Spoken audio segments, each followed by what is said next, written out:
lagay ng ating panahon ngayong umaga po ng December 2,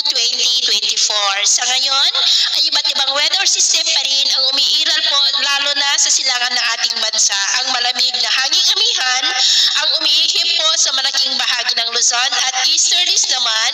ang umiihip sa silangan ng Visayas at Mindanao at may shear line o yung hangganan ng malamig na hanging amihan at mainit na easterlies na patuloy po na nakakaapekto sa ilang bahagi po ng Southern Luzon. Sa atin pong long range forecast ay wala naman pong bagyo na nakikita na tatawid po dito sa ating bansa for the next 5 to 7 days.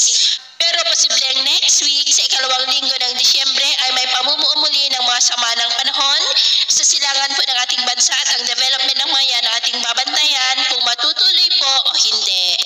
At sa lagay po ng ating panahon, ngayong madaling araw ay maayos naman ang panahon sa malaking bahagi ng ating bansa, pero dahil sa amihan at shear line ay may mga isolated rains sa ilang bahagi po ng Camarines Provinces, Quezon, Lobo, Calapan, Northern Palawan, ilang bahagi ng Cagayan. At dahil naman sa mga localized thunderstorm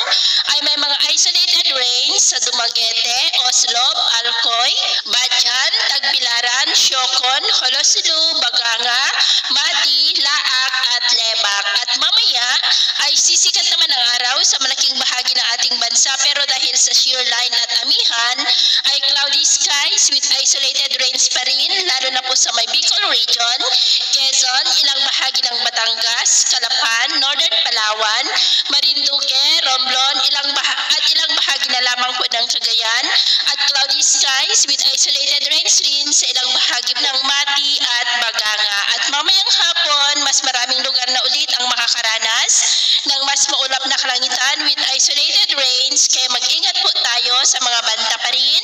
ng mga pagbaha at pagguho ng lupa. At sa atin naman pong mga baybayin dahil sa shear line at amihan, iwasan na muna natin ang papalaot sa silangang baybayin po ng Isabela at sa northeastern seaboard po ng Camarines Provinces at silangang baybayin ng Central Luzon dahil ang mga alon dyan ay posible po na aabot hanggang sa 3